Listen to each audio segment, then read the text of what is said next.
Hello बच्चों, आज हम लोग देखेंगे कंटिन्यूएशन ऑफ क्रॉस प्रोडक्ट के बारे में। हमने जो पढ़ा था क्रॉस प्रोडक्ट के बारे में, थोड़ा सा एप्लीकेशन अप्लाई किया था, जो कि कैसे कैसे अप्लाई करते हैं। जो लास्ट सेंस था, मैं थोड़ा सा बेसिक से एक बार और रिपीट कर देता हूँ। और हम लोग ए क्रॉस बी की बात करते तो क्या बताया था, A cross B is equal to A B sine theta. By the definition ये हुआ करता था, ठीक है। डायग्राम हमारा क्या रिप्रेजेंट करता था, अगर हमने इसको माना था वेक्टर ए और ये हमारा था वेक्टर बी, ठीक है। इसके बीच का एंगल अपन थीटा मान लेते हैं। क्या करते हैं, थीटा मान लेते हैं। तो बता सर, ए से बी जाने के लिए एक डायरेक्शन होता था एन कैप, जो आउटसाइड द प्लेन होता था। इसको हमने डायरेक्शन कैसा बोला था, जिधर ट्रेवल करना है उधर उंगली करने का, और उसके बाद लेफ्ट राइट हैंड थंब डालने का। उसके बाद हमने इसको कर्ल किया, जब बी की ओर जाते थे और एक आउटसाइड द प्लेन आता है। इसका मतलब कि अगर ये हमारा एक्स एक्सिस है, ये हमारा कोई और डायगोनल है, तो जो हमारा नॉर्मल होता है always perpendicular to the A and B होता है। ये प्रॉपर्टी हमने पहले भी पढ़ी थी। क्या बताया था, जो नॉर्मल वेक्टर होगा वो always perpendicular to A and B होगा। एंड ये भी बताया था कि वो सेपरेटली ए क्रॉस बी के भी परपेंडिकुलर होता है, ठीक है। ये हमारा प्रॉपर्टी था। हमने बहुत सारे एप्लीकेशन अप्लाई किए थे। जो हमारा लास्ट टर्म था, हमने बताया था कि वेक्टर का इटसेल्फ जो क्रॉस होता है वो जीरो होता है। बोलो कैसे, हम बोलते मान लो कोई वेक्टर ए है, अगर मैं वेक्टर ए को ए से ही क्रॉस करूं, वेक्टर ए को ए से ही क्रॉस करूं, तो मान के क्या चल लो, A into A, because A B के बदले हमको उसका मैग्नीट्यूड लिखना पड़ेगा, और ये क्या लिखना पड़ेगा हमको, sine theta into N cap, ये होता था। फिर हमने बताया कि अगर ए इंटू ए है तो ये क्या हो जाएगा हमारा ए स्क्वायर। जब हम लोग दो वेक्टर की बात करते हैं तो आइडेंटिकल वेक्टर का मतलब होता है ये वेक्टर भी ये होगा, और अगेन जो इस पे हमने एक नया सा वेक्टर बना देना है। हमने एक वेक्टर नया बनाया ए, वो भी क्या है, ए है। इसका मतलब angle between this vector is zero. क्या है वो, जीरो होगा। अगर हम लोग एंटी पैरेलल भी ले लो, अगर इसको इधर का होगा 180 हो सकता है, बट हम लोग इक्वल वेक्टर में क्या करते हैं, डायरेक्शन भी सेम है, ठीक है। इसको करने के बाद A square into sine zero into N cap, ये हमने लास्ट पॉइंट पढ़ा था। अब पता है कि साइन जीरो का वैल्यू क्या होता है, जीरो।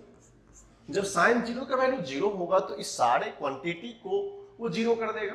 इसका मतलब जब सेम वेक्टर का क्रॉस होगा तो वो वैल्यू क्या होगा, जीरो होगा। ये हमारा लास्ट पॉइंट था। हम लोग क्या करते हैं, इसी पॉइंट के रिस्पेक्ट में कुछ बेस यूनिट जो हमने पढ़ा था, बेस यूनिट वेक्टर, उस पर थोड़ा एप्लीकेशन देखेंगे, उसको हम लोग कैसे यूटिलाइज कर सकते हैं, ठीक है। इसका एप्लीकेशन हम लोग बेस में करेंगे। बेस भी हमारे लिए बहुत इंपॉर्टेंट है, उसको देखेंगे।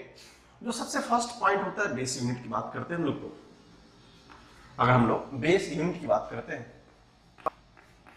बेस यूनिट वेक्टर, जब हम लोग ये सुनते हैं तो सबसे पहले हमारे माइंड में आता है कि हम लोग को सबसे पहले क्या ड्रॉ होना चाहिए। ये हमारा एक्स एक्सिस है, ये हमारा वाई एक्सिस है, ये हमारा जेड एक्सिस है। Got it. हम लोग बोलते हैं एक्स एक्सिस को अपन क्या करते हैं, आई कैप से रिप्रेजेंट करते हैं, वाई एक्सिस क्या करते हैं, जे कैप से रिप्रेजेंट करते हैं, जेड एक्सिस को की कैप से रिप्रेजेंट करते हैं। ये हमारा जनरल रिप्रेजेंटेशन। अब जो रिजल्ट्स होते हैं यहाँ पे, वो बहुत हमारे काम का चीज होता है। हमने बताया अगर कभी भी आई क्रॉस आई की बात आ जाए, अगर सिमिलर वेक्टर का मतलब बेस यूनिट हो सकता है ना, आई क्रॉस आई हो, या जे क्रॉस जे हो, या के क्रॉस के हो, इसका वैल्यू जीरो होता है। बोलोगे कैसे सर, वैल्यू तो जीरो ही होगा। जिस तरह हमने यहाँ पर ए डॉट ए करके बताया था, similarly I cross I, A cross ए का वैल्यू जीरो था, आई क्रॉस आई जीरो होगा। क्यों, कि angle between these vectors are same. Same मतलब theta is equal to zero होगा। तो इस केस के लिए क्या, थीटा जीरो, इसके इंडिविजुअल केस के लिए भी थीटा जीरो, और जेड केस के लिए भी क्या होगा, थीटा जीरो। जब सबका एंगल जीरो होगा, इसका मतलब सर कहना ये चाहते हैं कि आई क्रॉस आई का वैल्यू, जे क्रॉस जे का वैल्यू एंड के क्रॉस के का वैल्यू क्या होता था हमारा, जीरो होता था। लेकिन as compare to the dot product, हमने वहां क्या सीखा था, हमने सीखा था डॉट में क्या होता है, अगर सेम का डॉट वन होता है, आई डॉट आई वन होगा, जे डॉट जे वन होगा, के डॉट के वन होगा, बनिस्पत as compare to in the form of cross product, इसका वैल्यू क्या होता है, जीरो होता है। तो ये हमारे लिए एक बेस यूनिट का प्रोडक्ट का काम था, जो हमको आना चाहिए। अब बोलोगे सर, हमको डॉट में तो आपने ये बताया था कि सर जे डॉट के का वैल्यू जीरो होता है, लेकिन सर यहां पर अगर अल्टरनेट होगा तो क्या करेंगे, वो भी हमारा इंपॉर्टेंट का काम का चीज है, उसको भी हम लोग अभी देखेंगे। पहले आप इस रिजल्ट को उसके साथ वाले टर्म में ऐड कर लीजिए, ये तो हमने पहले आपको बताया, ठीक है। उसके बाद हम लोग देखेंगे इसका अगर i को j के साथ क्रॉस करें तो क्या होगा, j को k के साथ क्रॉस करें तो क्या होगा, या फिर k को j के साथ क्रॉस करें तो कुछ इंपॉर्टेंट रिजल्ट्स होंगे जो कि बहुत इंपॉर्टेंट है हमारे वेक्टर पॉइंट ऑफ व्यू से, क्योंकि एग्जाम में जो भी क्वेश्चन इस क्रॉस के फॉर्म में आएंगे वेरी इंपॉर्टेंट रहेंगे। तो हमको इस छोटे छोटे रिजल्ट का अच्छे से नॉलेज होना चाहिए, जो कि हमको ऑलरेडी यहाँ प्रूफ करके मैं बता चुका हूँ। इसके फॉर्म में साइन 0 होगा, इतना लिखने की रिक्वायरमेंट नहीं है, जस्ट रिप्लेस दिस वेक्टर। और हम सबको पता है यूनिट वेक्टर का मैग्नीट्यूड ऑलवेज क्या होता है, 1 होता है। अगर हम लोग यूनिट वेक्टर की बात करते हैं तो उसका मैग्नीट्यूड क्या होता है, हमेशा 1 होता है, ठीक है। इसको अच्छे से लिखिए, फिर हम लोग क्या करते हैं इसके सेकेंड पार्ट ऑफ रिजल्ट को देखते हैं। अब देखो सेकेंड पार्ट ऑफ रिजल्ट का मीनिंग क्या होता है। सर आपने बताया i क्रॉस i को अपन क्या बोलते हैं 0, j क्रॉस j को 0 बोलते हैं, लेकिन सर इसके अलावा करें तो क्या होगा, अदर देन कंडीशन में क्या होगा। अदर देन कंडीशन सर हमने क्या किया, i वाले वेक्टर को क्रॉस j के साथ कर दिया, गॉट इट। हमने क्या किया, j वाले वेक्टर को क्रॉस k के साथ कर दिया, और क्या कर सकते सर, k वाले वेक्टर को क्रॉस i के साथ कर दिया। क्या यही तीनों चलेगा, नहीं सर, एक और कर लेते हैं, इसको रिवर्स करते हैं, वो भी तो पॉसिबिलिटी है सर। तो क्या करते हैं, j वाले वेक्टर को अगर i के साथ क्रॉस किया तो क्या करेंगे, k वाले वेक्टर को अगर j के साथ किया तो क्या करेंगे, और क्या करूं i वाले वेक्टर को अगर हमने k के साथ किया तो क्या करेंगे। हम क्या करते हैं, पहले आपको रिजल्ट बताते हैं, फिर हम लोग क्या करेंगे, इस रिजल्ट को प्रूफ करके बताएंगे हमारा रिजल्ट करेक्ट। अब देखो जब हम लोग i को j से क्रॉस करते हैं तो यहां जो रिजल्ट आता है वो क्या होता है, k कैप। ध्यान देंगे, जब i को j से क्रॉस लिखते हैं तो क्या होता है, k कैप। जब j को k से क्रॉस करते हैं तो क्या होता है, i कैप। जब k को i से क्रॉस करते हैं तो ये होता है j कैप। इस तीनों में हमको एक रिजल्ट समझ में आ रहा है सर, जिस दोनों का क्रॉस करते हैं वो तो नहीं होता है। अगर कभी भी कंफ्यूजन हो तो याद रखना, जिस दोनों का क्रॉस करेंगे तो जो थर्ड में बचा हुआ रिमेनिंग वही इसका वैल्यू होगा। तो देखो i को हमने j से किया तो k आ गया अपने को, j को हमने k से किया तो i आ गया, क्या यहाँ पे i था, फिर हमने k को i से किया j आ गया। इसका मतलब ये तीनों वैल्यू एक साथ आएंगे, बट बशर्ते कंडीशन क्या होगा हमारे लिए कि अगर हम i को j से करेंगे तो k आ जाएगा, j को k से करेंगे तो i आ जाएगा, k को i से करेंगे तो j आएगा। इसको बताएंगे हम लोग प्रूफ करके में होता है कैसे। अब देखो हमने रिवर्स कर दिया, रिवर्स करने के बाद भी रिजल्ट भी क्या होता है, एक माइनस साइन आ जाएगा। इसको भी बताएंगे प्रूफ करके ऐसा क्यों होता है। फिर देखेंगे माइनस ऑफ i आ जाएगा और ये माइनस ऑफ j हो जाएगा। अल्टीमेटली हमारे पास इतने 6 रिजल्ट है। ये रिजल्ट हमारे लिए आसान है, याद रखेंगे सेम का क्रॉस ऑलवेज 0, जो कि लास्ट पॉइंट था इंपॉर्टेंस पॉइंट में। लेकिन अगर i j क्या बेस यूनिट की बात करें, बेस यूनिट वेक्टर में i cross j k cross i j होता है। अब क्या करते हैं, हमारे सेटिस्फेक्शन के लिए एक छोटा सा प्रूफ देख लेते हैं, उससे क्या होगा, थोड़ा सा अपने को आइडिया मिल जाएगा। अगर प्रूफ की बात करें,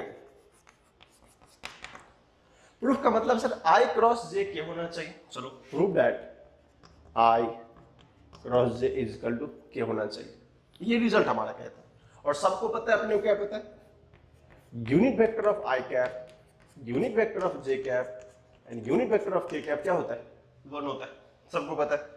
अब मान लो अगर हम अप्लाई करें concept a cross b is equal to ab sine theta N cap, समझ में आ रहा है आपको। अगर हम लोग a क्रॉस b की जगह पे i क्रॉस j लिखें तो पता है इसका मैग्नीट्यूड तो 1 ही होगा, गॉट इट। और साइन थीटा तो सर कॉन्सेप्ट हमें आता है सर, आई कैप जे कैप की बात करते हो आप तो पता चला सर आई कैप और जे कैप में एंगल कितना वेक्टर में 90 डिग्री। तो यहां से पता चला सर थीटा कितना हमारा 90 डिग्री है। जब थीटा का वैल्यू हमारा 90 डिग्री होगा तो अपने को क्या पता है, साइन 90 ऑलवेज 1, चलो 1 उसका भी लिख लो। अब कंसेप्ट है sir N cap. Sir N cap तो यहाँ पर डायरेक्शन कैसे लिखना सिखाया था, जो भी वेक्टर हो, जैसे मान लो आई कैप है, आई कैप से जे कैप में जाने के लिए क्या करना पड़ेगा, इसको ऐसे करेंगे, जे भी किधर ऊपर जाना, इसको ऐसे करेंगे। जो थंब का डायरेक्शन होता था, जो हमारा थंब का डायरेक्शन होता था वो क्या होता था, डायरेक्शन ऑफ नॉर्मल वेक्टर, पहले बताया था।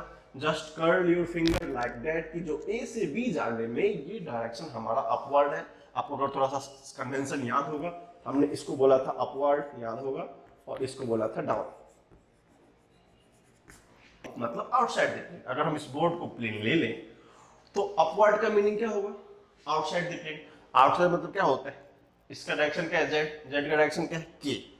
इसका मतलब सर यहां से समझ कि ये के कैप है। चलो तो हो गया ये के कैप। 1 into 1 को किसी से मल्टीप्लाई कोई फर्क पड़ता है क्या, नहीं। तो I cross J is equal to K. Similarly J cross K cross I आप कर सकते हैं। सर एक थोड़ा ये बताएंगे ये कैसे हो गया, चलो जरूर बताते। अब देखो वैल्यू तो यही रहेंगे, जे क्रॉस आई तो पहले कौन सा होगा, आपको ये तो समझ में आया ना कि ये के कैप होगा यहां तक का। यहां तक हमें कोई कंफ्यूजन नहीं है कि ये हमारा के कैप होगा जो हमने यहां करके बताया।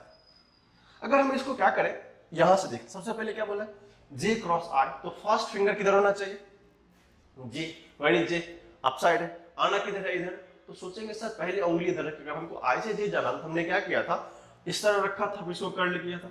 अब जे से जाना है तो पहले क्या करूं मैं, इस फिंगर को राइट हैंड फॉर्म रखेंगे इन फ्रंट। अगर इन फ्रंट रखना चाहे, सोचना बहुत सारा डिफरेंट होता है, अगर इन फ्रंट रखेंगे कर्ल इधर आ नहीं सकते। अब क्या, इस तरह उंगली रखने से हमारा अरेंजमेंट बनता है। क्यों, सबसे पहले जे में जाना है तो ये फिंगर का डायरेक्शन जे में होना चाहिए। ऐसे में क्या होता था, ये जे में तो है बट ये डायरेक्शन डिफरेंट लग रहा है, सामने नहीं लग रहा है। इसका मतलब जे से जाना किधर है, अगर ऐसे कर्ल करेंगे तो जेड में चला जाएगा। जाना किधर, एक्स में, एक्स किधर है, इधर।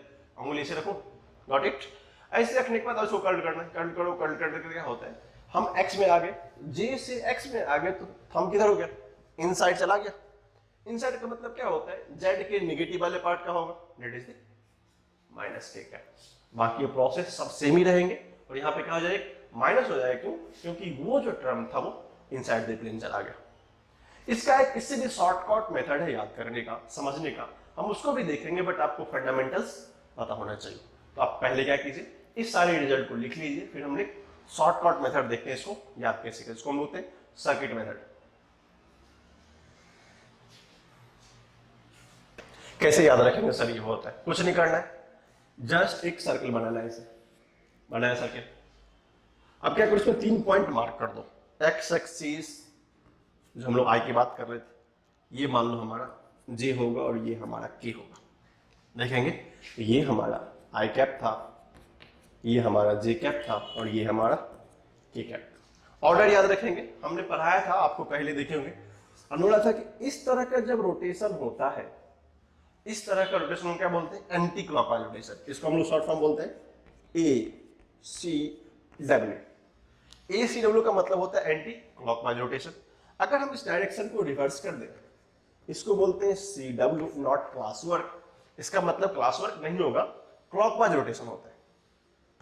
अब ये कंसेप्ट हमें क्या सिखाएगा, जब भी ये क्लॉकवाइज रोटेशन करेगा तो याद रखेंगे, अगर आई से जे में क्लॉकवाइज होगा, जे से के में क्लॉकवाइज होगा और के से आई में क्लॉकवाइज होगा, तो रिजल्ट याद रखेंगे, आई क्रॉस जे का जो वैल्यू होगा वो के होगा, जे क्रॉस आई का वैल्यू जे क्रॉस के का आई होगा और ये जे होगा।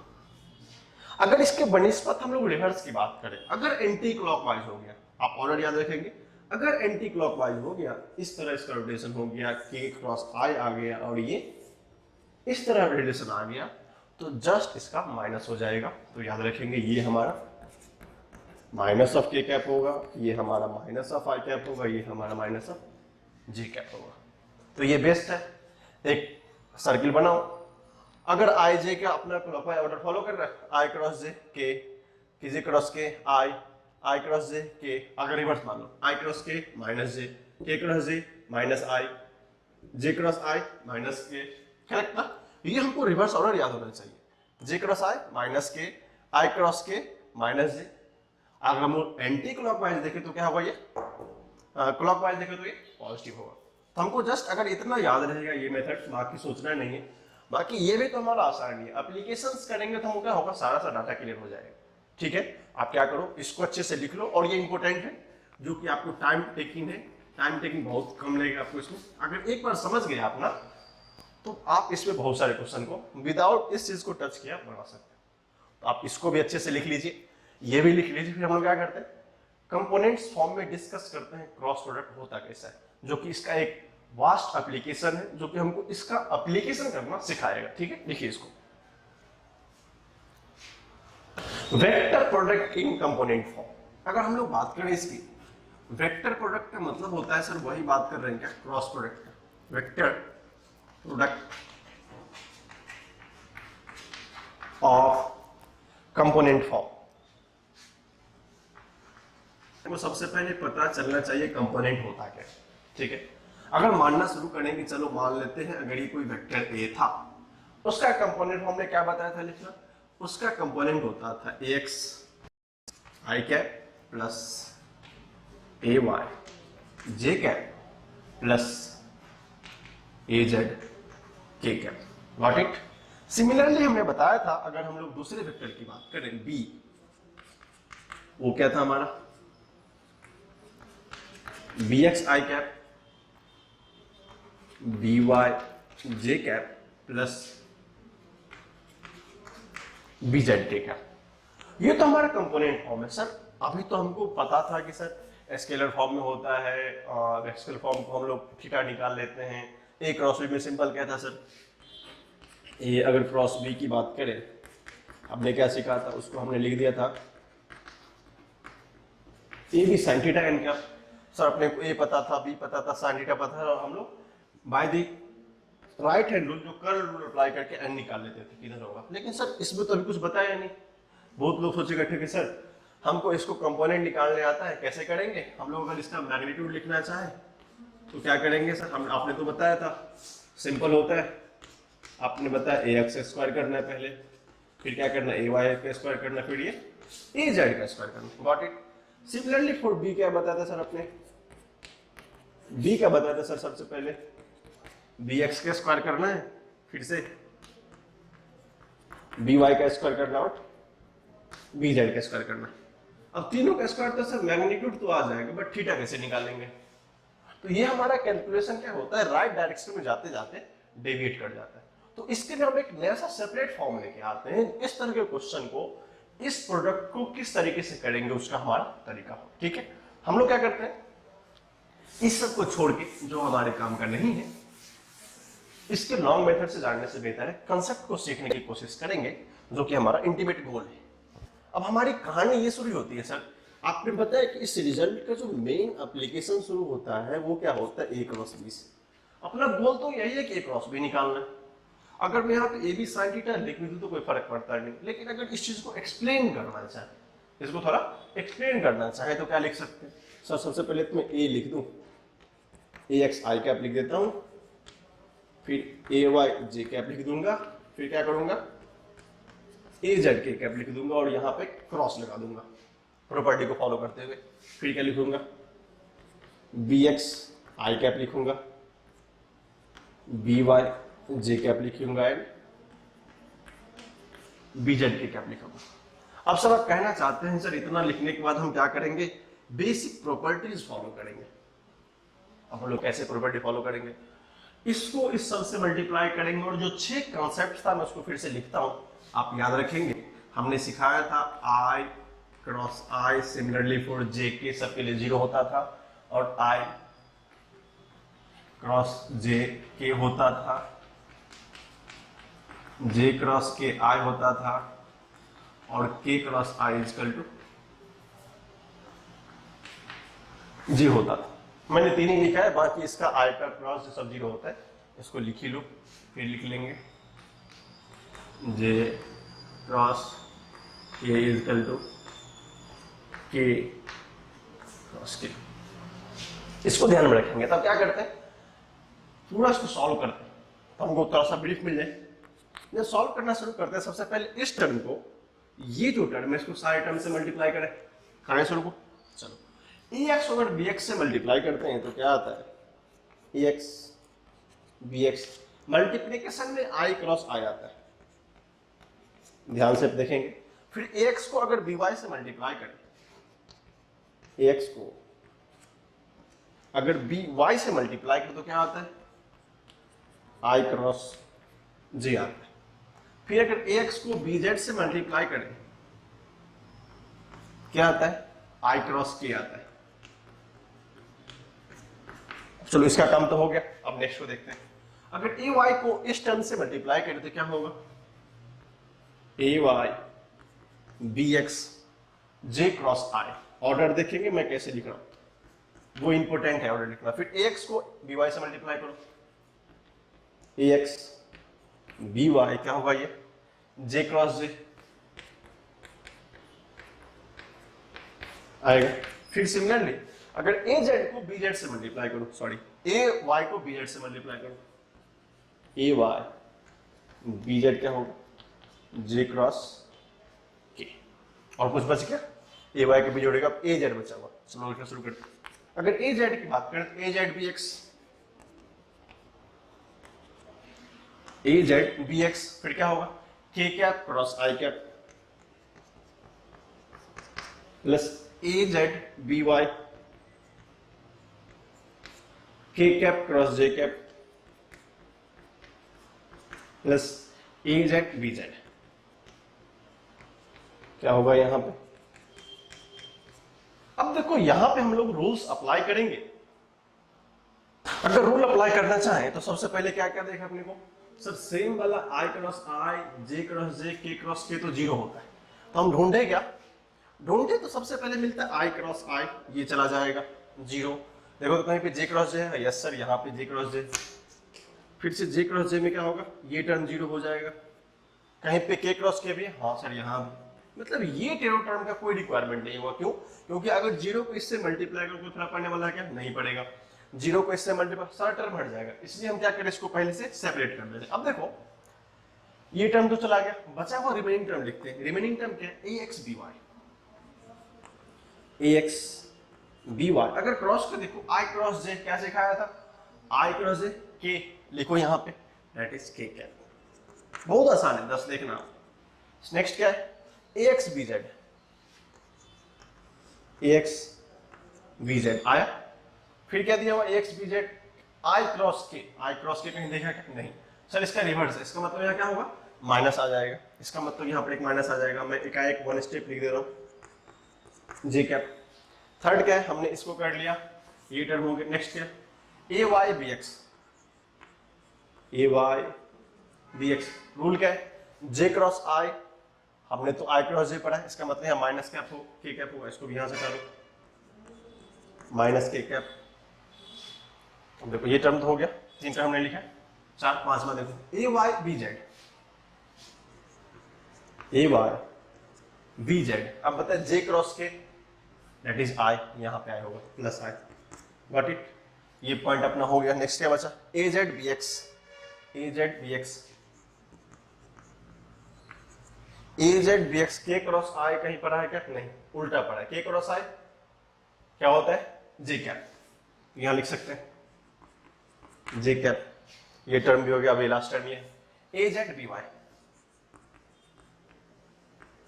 ए जेड बी वाई में क्या होगा, के क्रॉस जे, हमने देखो माइनस आई कैप हो जाएगा। तो यहाँ क्या करते हैं हम लोग, यहाँ माइनस लगा देता हूँ, हो जाएगा हमारा आई कैप, क्योंकि के क्रॉस जे क्या होता है, माइनस आई।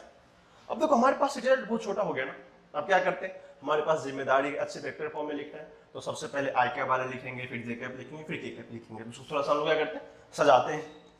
सबसे पहले अपनी कहानी के आई कैप कॉमन लो, व्हाट इज आई कैप, ढूंढ के निकालो, K cap J cap K cap I cap, आ गया। ए वाई बी जेड क्या है, A Y B Z. Second I cap किधर है, यहाँ पे, A Z B Y, minus है तो माइनस डाल देंगे, B Y A Z, got it. Next mission हम क्या करें, जे कैप कॉमन ले। जे कैप किधर दिख रहा है आपको, हाँ यहाँ पे दिख रहा है। और कहाँ दिख रहा है, यहाँ दिख रहा है। इसको पहले लिखे प्लस वाले पार्ट को, ए जेड बी एक्स माइनस ए एक्स बी जेड प्लस के कैप। देखो व्हाट इज के cap, A X B Y. ये कैलकुलेशन है, एक बार करेंगे आसान रहेगा। ए एक्स बी वाई, दूसरा किधर है, A Y B x minus, ये हमारा रिजल्ट होता है। जब भी हम लोग ए क्रॉस बी लिखते हैं, ये हमारा क्या होता है,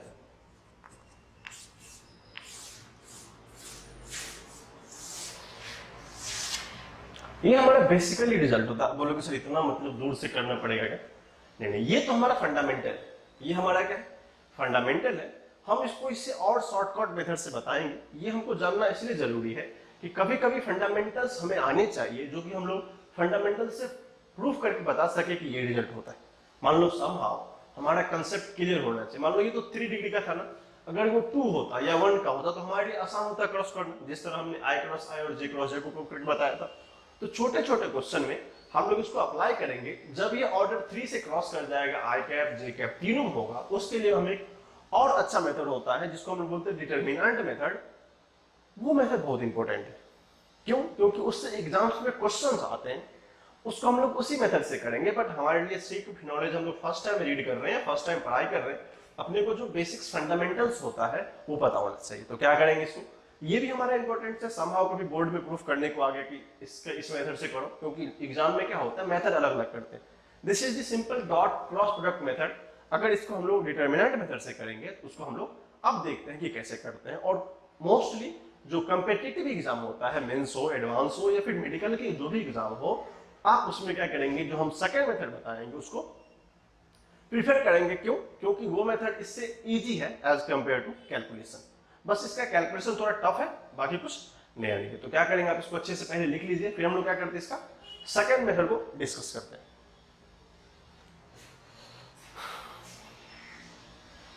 अगर हम चर्चा सेकेंड मेथड की करें तो हमारे मन में सबसे पहले ख्याल आता है सर वो दिखता कैसा है। ठीक है, अगर सबसे पहले देख तो ए क्रॉस बी को लिखने का हो तो उसको डिटरमिनेंट मेथड बोलते हैं। नाम हमारे लिए पहली बार है बट सुन लेंगे।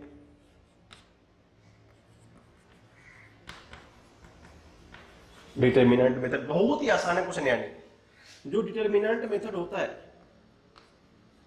इसको मैथमेटिक्स में हम लोग पढ़ते हैं, लेकिन हमारे लिए जो फर्स्ट टाइम है तो हम लोग लगेगा सर ये क्या नया है। जस्ट प्रोसेस को प्रोसीड करेंगे। ये एक्चुअली डिफाइन कैसे होता है तो मैं थोड़ा सा आपको प्रोसेस करके बताता हूं। अगर ए क्रॉस बी का लिखना हो हमें तो हम लोग इसको कैसे रिप्रेजेंट करते हैं। ये डिटर्मिनेशन का ब्लॉक होता है। ऑलवेज हम लोग डिटर्मिनेशन को ऐसे लिखते हैं। सबसे पहले हम लोग डायरेक्शन शो करते हैं। जो हमारा आई कैप है, ये हमारा जे कैप है, ये हमारा के कैप है। जो वेक्टर फर्स्ट होता है उसको हम लोग फर्स्ट रिप्रेजेंट करते हैं। हमारा फर्स्ट वेक्टर क्या, ए एक्स है, ए वाई है एंड ए जेड है। Got it? जो हमारा फर्स्ट वेक्टर ए था हमने उसको ए पहले लिखा। फिर हमारा सेकंड वेक्टर क्या है, बी, तो चलो लिख देते हैं B X, B Y and B है। अब इसके कुछ रूल्स होते हैं। अगर इसके रूल्स को सेट करने की कोशिश करें तो मैथमेटिक्स हमें बताता है, हम लोग लॉन्ग टर्म में रिमेंबर रखेंगे कि रूल्स है क्या। रूल्स का मतलब होता है कि जब भी ये कंपोनेंट आई लेंगे ऑलवेज पॉजिटिव साइन के आता है, करेक्ट है। और जो कंपोनेंट जे होता है यहाँ माइनस साइन होता है। ये अल्टरनेट ऑर्डर का रूल होता है, मैथमेटिक्स हमेशा बताता है। हम लोग इसको लॉन्ग टर्म में प्रिवेल करेंगे इसी कंसेप्ट पे। अगर आप मैथमेटिक्स के स्टूडेंट होंगे तो मैथमेटिक्स में भी यही रूल जाएगा जो हम लोग यहाँ देख रहे हैं। अब इसको सॉल्व कैसे करते हैं, मैं एक एक स्टेप को लिख के बताता हूँ सॉल्व करते कैसे हैं, फिर हम इसको कॉपी करेंगे एज इट इज। उससे क्या होगा, आप इस स्टेप को समझ सकते हैं। ठीक है, चलो इसका जो सॉल्यूशन का पार्ट होता है उसको हम लोग सबसे पहले देखते हैं। सबसे पहले डायरेक्शन लेते हैं आई कैप। जिस डायरेक्शन को कंसीडर करते हैं उसका वो horizontal column and this horizontal row and vertical column को कैंसिल आउट कर देते हैं और उसके सामने वाले पार्ट का cross multiplication with negative sign लिखते हैं। सर समझ में नहीं है, करके दिखाते हैं। अगर हमने आई कैप कॉमन लिया तो सबसे पहले ये टर्म तो एलिमिनेट होगा, वो नहीं तो क्या होगा, इसका मल्टीप्लिकेशन इससे, इसका मल्टीप्लिकेशन इससे विद साइन माइनस होना चाहिए। चलो करके देखते हैं। ए Y B Z minus A Z B Y, खत्म, इतना ही करना था। नेक्स्ट क्या हमारा जे माइनस साइन के साथ आता है, यहां पे क्या होगा माइनस ऑफ जी क्या। फिर क्या बोला, अगर हम लोग इसको कंसीडर करेंगे तो ये रो और ये कॉलम चला जाएगा तो क्या बचा, A X B Z A Z B X लिख सकते हैं। तो लिखे ये हमारा होगा A X B Z minus A Z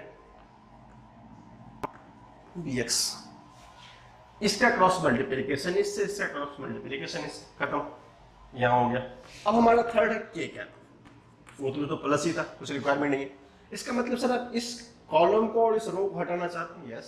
क्या बचेगा ए X B Y A Y B X, लिख दो माइनस साइन के साथ, ए X B Y, A X B Y minus A Y B x.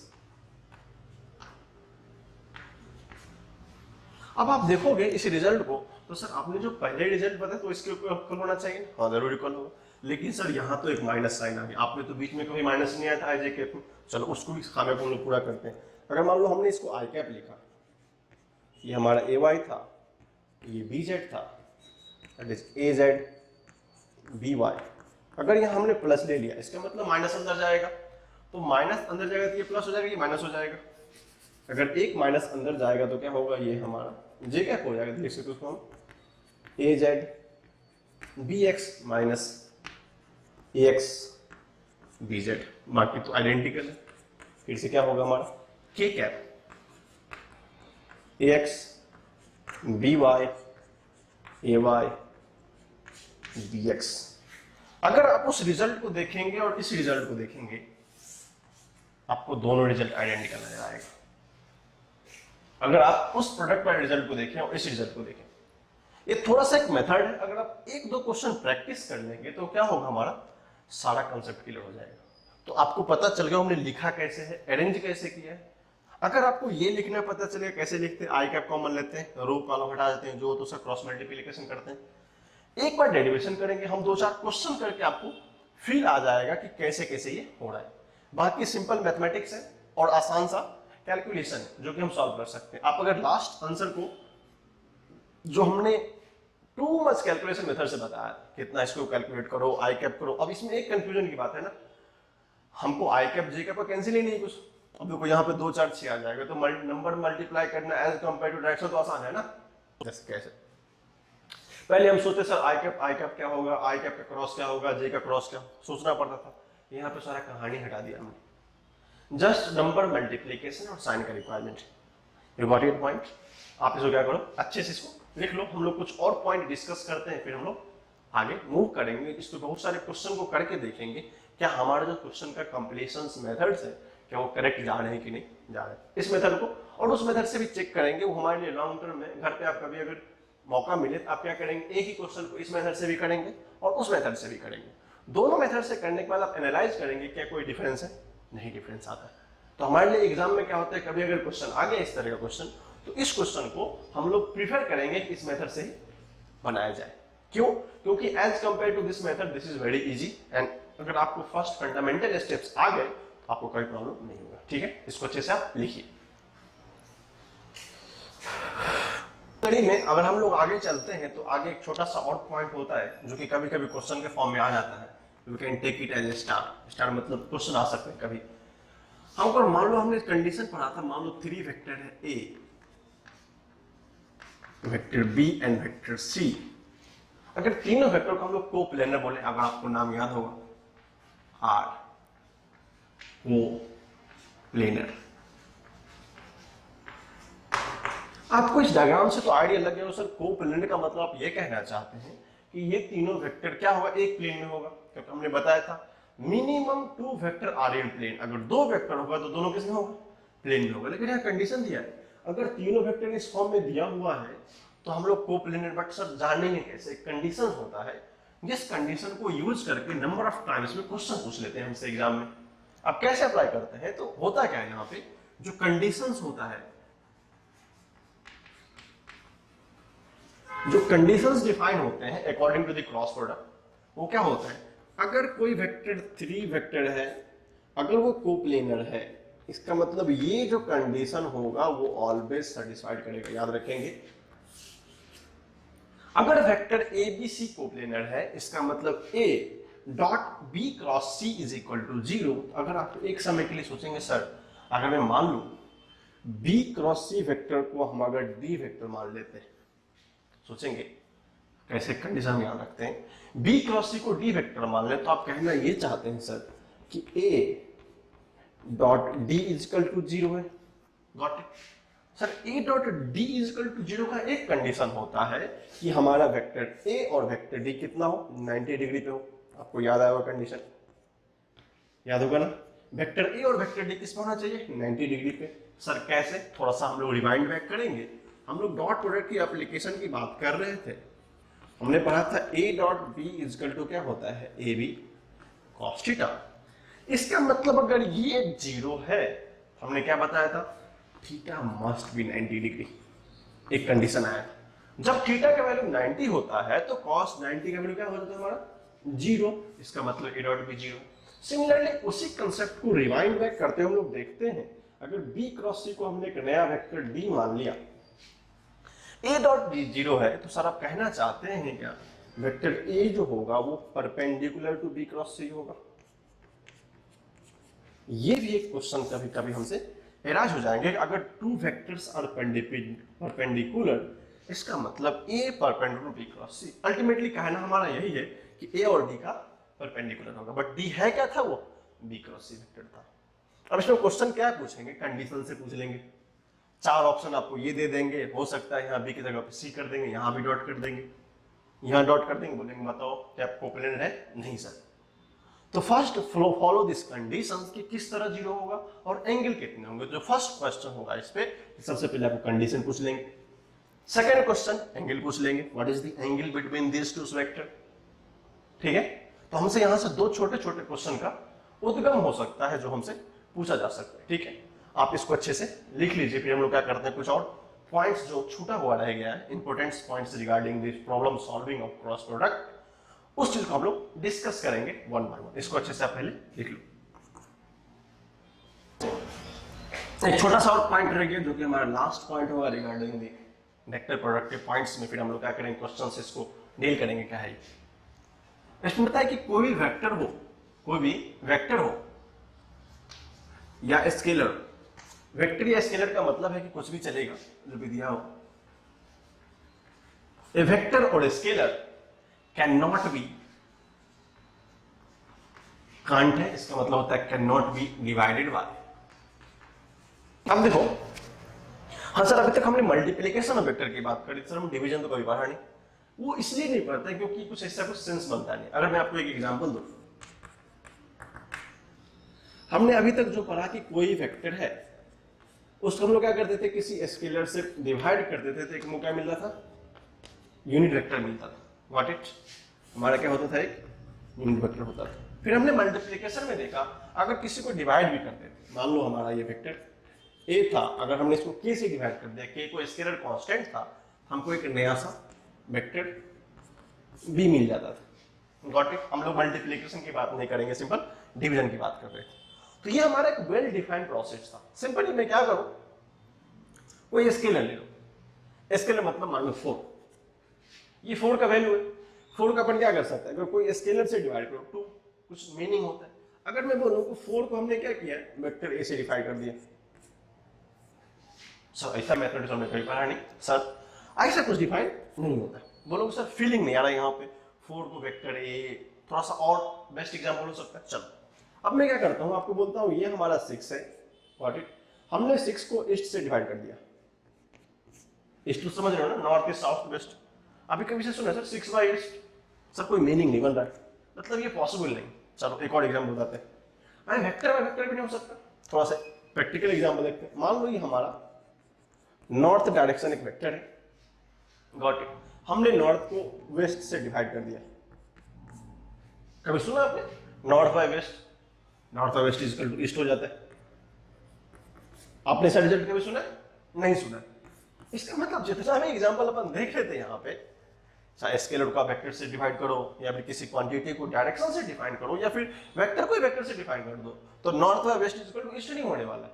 Got it ना। इस सेंटेंस का मतलब यही है कि किसी भी वेक्टर या स्केलर को वेक्टर से कभी भी डिवाइड नहीं कर सकते। अगर मान लो कभी आपके सामने कुछ ऑप्शंस आ गए, कुछ ऐसे ऑप्शंस आ गए जिसमें क्या किया है, किसी क्वांटिटी को वेक्टर से डिफाइन कर दिया, तो वो भी ऑप्शन क्या होगा, रॉन्ग ऑप्शन होगा। तो हम लोग कभी उस चीज को टच नहीं करेंगे कि अगर किसी चीज को हम लोग डायरेक्शन से डिवाइड कर दो, वेक्टर से डिवाइड कर दो, कुछ वैल्यू होता है, जो कि हमने एक वेक्टर का फिर दो एग्जाम्पल देके बताया। ठीक है, छोटा सा पॉइंट है पर इंपॉर्टेंट होता है। हमें लगता है छोटा ही है, बट कभी कभी क्या होता है, छोटा प्रॉब्लम बहुत अगर हमने इग्नोर कर दिया तो प्रॉब्लम बड़ी हो जाती है। ठीक है, इसको अच्छे से लिख लीजिए। फिर हम लोग क्या करते हैं, क्वेश्चन से ज्यादा जितना सारा पैटर्न हमने पढ़ा है, सारे पैटर्न को एक एक करके डिस्कस करेंगे। क्या हमने जो ये पढ़ा है, क्या वाकई एप्लीकेबल होता है, क्या समझ में अच्छे से आ रहा है, क्या इस सब के कंसेप्ट को अपन क्वेश्चन में उतार सकते हैं, क्या अपन सीट बनाने के वक्त जो भी क्वेश्चंस बनाएंगे उस समय क्या सारा एप्लीकेशन थ्रू बैकवर्ड जा रहा है या फॉरवर्ड जा रहा है, ये हमें सीखने को मिलेगा वहां पे। ठीक है, इसको आप अच्छे से पहले लिख लो, छोटा सा पॉइंट है, ये एग्जांपल बताया क्योंकि आपको लॉन्ग टर्म में रिमेंबर रहे कि ऐसा कुछ कंडीशन पॉसिबल नहीं। ठीक है, लिखो एक क्वेश्चन है छोटा सा, हम लोग अभी डायरेक्शन की बात करें तो डायरेक्शन कैसे अप्लाई होता है क्वेश्चन को समझेंगे अच्छे से। हमारा फर्स्ट क्वेश्चन है तो ध्यान से देखेंगे, इसको समझने की कोशिश करेंगे क्या कहते हैं। कोई वेक्टर ए है in the direction of eastward. Okay sir, east की बात हो रही है तो हम लोग क्या करते हैं, पैरेलल डायग्राम ड्रॉ करते हैं।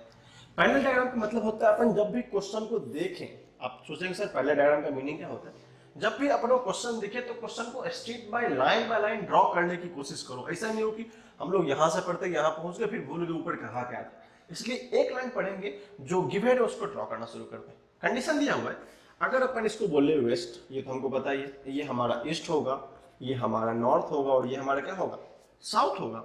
इसी के पैरेलल हमने क्या बोला था, हमारा एक एक्स एक्सिस भी होता है, इसको हम लोग वाई बोलते हैं, ये हमारा वाई डैश होता है, ये हमारा एक्स डैश होता है, आइडेंटिकल्स होता है। ठीक है, क्वेश्चन क्या दिया, ए इज ईस्टवर्ड। ओके, ईस्टवर्ड का मतलब है कि सर ए इधर जा रहा है, ए किधर जा रहा है, ईस्ट की ओर जा रहा है, और B along downward. Okay sir, हमको कंफ्यूजन हो गया, डाउनवर्ड का मतलब क्या बताया था, यस सर हमने बताया था ये जो डॉट था इसको हम लोग क्या बोलते थे, अपवर्ड लिखा था ना, और ये जो क्रॉस था इसको हम लोग क्या बोलते थे, डाउनवर्ड।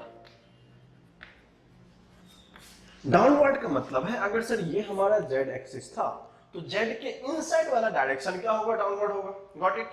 इसका मतलब सर हमको डाउनवर्ड का मतलब बी किधर बोला है, बी डाउन में। ये हमारा 2D रिप्रेजेंटेशन है उसका, क्योंकि हम लोग तो बोर्ड के अंदर कुछ कर नहीं सकते ना, इसलिए बी किधर है, डाउनवर्ड। ओके, माइनस जे कैप में सर चल समझ में आ गया। अब क्या करूं, इसको करने के दो मेथड होते हैं, मैं क्या करता हूं दोनों मेथड को सेपरेटली बताता हूं जो आप आसानी से समझ सकते हैं। ठीक है, अगर हम लोग फर्स्ट मेथड की बात करें, अगर हम लोग फर्स्ट मेथड की बात करें तो फर्स्ट मेथड को एनालिटिकल मेथड से करेंगे जो हमको फॉर्मूला पता है उसके मेथड से करेंगे, और सेकंड को डायग्रामेटिकल मेथड से करेंगे।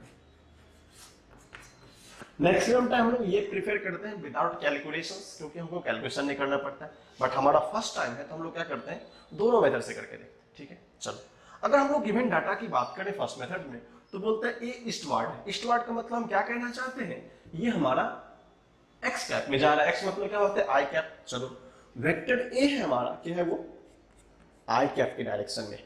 हम लोग सिर्फ डायरेक्शन लिख रहे हैं, मैग्नीट्यूड कुछ भी हो सकता है चलेगा, अगर इसको मैग्नीट्यूड हम लोग ए ही मान ले तो कोई प्रॉब्लम नहीं। ठीक है, वेक्टर बी जो है, vector B is equal to क्या दिया हमारा, डाउनवर्ड। इसका मतलब अपवर्ड सर के कैप था तो डाउनवर्ड क्या होगा, माइनस के कैप होगा। गुड, इसका मतलब कहना चाहते हैं सर आप माइनस बी, ये माइनस अलग है, बी के कैप है। ओके सर यही कहना है।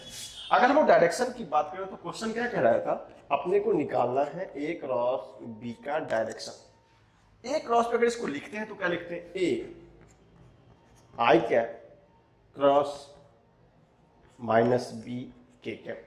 हमने क्या बताया, जो भी वैल्यू उसको सेपरेट निकाल लो, ए बी का कुछ छोड़ नहीं सकता, उसको बाहर निकाल ले। अब क्या है, आई क्रॉस माइनस के, एक काम करो माइनस को ही बाहर निकाल लेते हैं।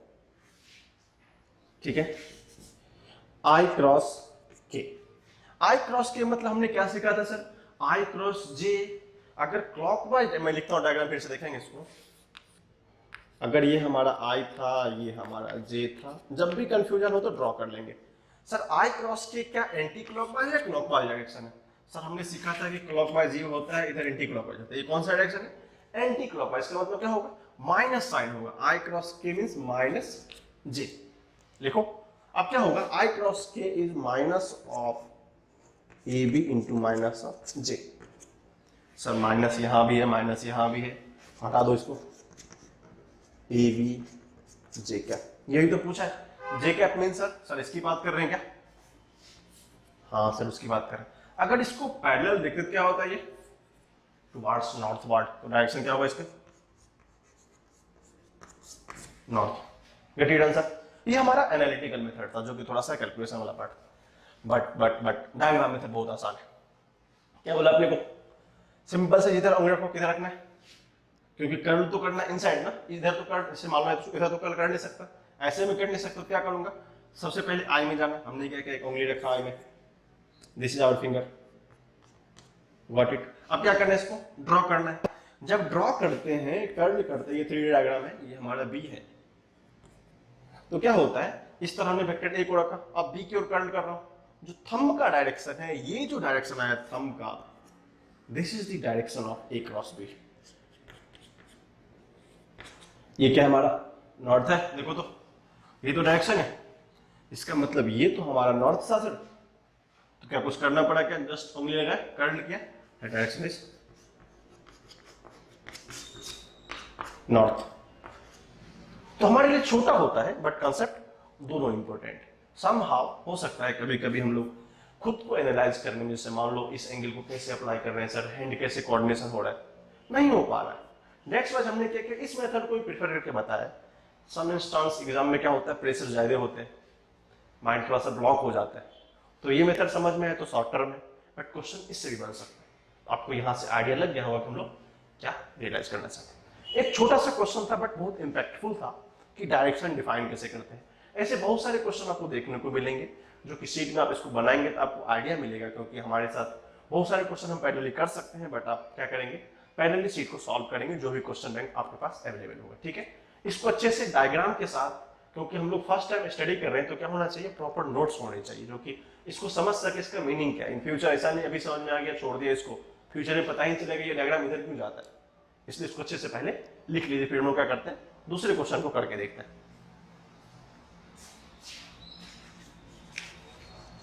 देखो क्वेश्चन दिया, बहुत अच्छा क्वेश्चन है।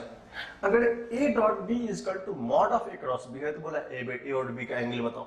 सर गजब का क्वेश्चन, इसमें दोनों कंसेप्ट मिक्स कर दिया। अब क्या करेंगे, हम फंडामेंटल से जाना है, पहले क्या बोला, fundamental.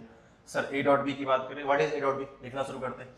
Sir A dot B की बात करते हैं तो हम लोग लिखते हैं कि A dot B is equal to लिख देते हैं A B cross theta, what it.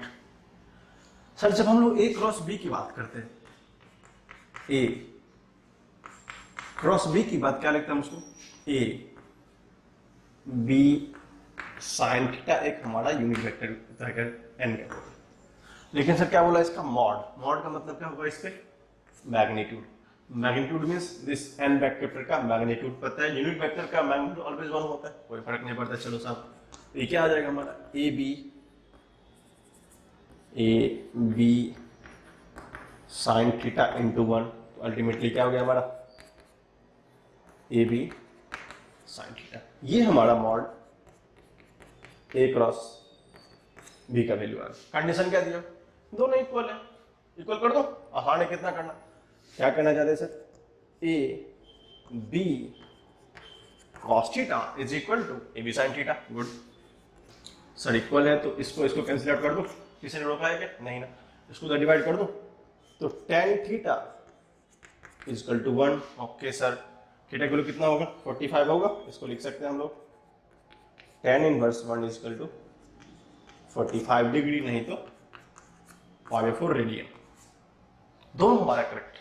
तो क्या होगा, एक कंडीशन आ गया, थीटा इज इक्वल टू अगर 45 होगा, जो डॉट प्रोडक्ट होगा वो किसका होगा, mod of A cross B के इक्वल होगा। क्वेश्चन बहुत छोटा ही होता है, बट हमें क्या होता है, अप्लाई करने आना चाहिए कि दो मिक्स ऑफ कॉम्बिनेशन कैसे अपने काम करते हैं। तो बहुत छोटा सा क्वेश्चन है, आप इसको स्क्रीन पॉज करके बना सकते थे अगर आपको फंडामेंटल्स क्लियर थे तो, ठीक है। कोशिश करेंगे कि जब मैं सॉल्यूशन बताऊं तो उससे पहले आप एक बार ट्राई जरूर करें, स्क्रीन को पॉज करने के बाद, अगर आप बना सकते हो फिर बाद में सॉल्यूशन तो आप देख ही लेंगे। ये आपके लिए क्या होगा, थोड़ा सा आपको मौका देगी सोचने को कि क्या अपन उस साइड में सोच रहे हैं, क्या अपन जिधर जाना है उधर जा रहे हैं क्या, तो आप खुद को आइडेंटिफाई कर सकते हैं कि हम लोग कहाँ पे लैक हो रहा है हमारा। Solution is not a big deal, correct ना, सॉल्यूशन कोई बड़ी चीज नहीं कि सॉल्यूशन आना ही चाहिए, अल्टीमेट है कि हम उस प्रोसेस को फॉलो कर रहे हैं कि नहीं, प्रोसेस बहुत इंपॉर्टेंट होता है, answer is not a great deal, ठीक है। लिखिए इसको, फिर हम लोग क्या करते हैं, कुछ और क्वेश्चन करते हैं जो कि और इस डॉट और क्रॉस प्रोडक्ट को थोड़े अच्छे से रिप्रेजेंट करेगा और थोड़ा हमें अच्छे से समझने का मौका देगा, ठीक है। इस क्वेश्चन को करने का दो मेथड, मैं क्या करता हूँ, फर्स्ट मेथड आपके लिए छोड़ देता हूँ, जो बड़ा वाला मेथड था, ए एक्स बी एक्स आई कैप जी कैप, बहुत बड़ा है, आप क्या करेंगे, ये आपके लिए होमवर्क है, आप चेक कर लेंगे कि क्या होता है। जो हमारा मेथड फर्स्ट था, जो हमारा मेथड फेस्ट था निकालने का वो आपके लिए घर पे करने का। हम क्या करते हैं, हम लोग जनरली यूज यही करेंगे, बट आपके लिए छोटा सा होमवर्क इसलिए दिया कि कहीं पे क्या करेंगे, थोड़ा सा आपको वेरीफाई करने का मौका मिलेगा सर आंसर करेक्ट आ रहा है कि नहीं आ रहा है। ठीक है, चलो हम लोग क्या करते हैं, सेकंड मेथड से फॉलो करते हैं। सेकंड मेथड क्या पता था आपने को, डिटरमिनेंट मेथड, बहुत आसान है। और पता है कि दो वेक्टर का क्रॉस ऑलवेज क्या होता है, वेक्टर ही होता है, इसलिए हमको डायरेक्शन अच्छे से ध्यान रखना चाहिए। हमने क्या बोला था, यहाँ पे आई कैप लिखो, यहाँ पे जे कैप लिखो, यहाँ पे के कैप लिखो, इसको माइनस लो, इसको प्लस लो, इसको माइनस लो। ये हमेशा स्टैंडर्ड हो, अगर आप 2-4 क्वेश्चन में लिखे तो आपको याद हो जाएगा क्यों लेते हैं। चलो सबसे पहले ए है, उसका ए एक्स क्या है, वैल्यू 1 है, ए वाई कितना है -2 है, ए जेड कितना है 4 है, बी एक्स 2 -1 2, खत्म।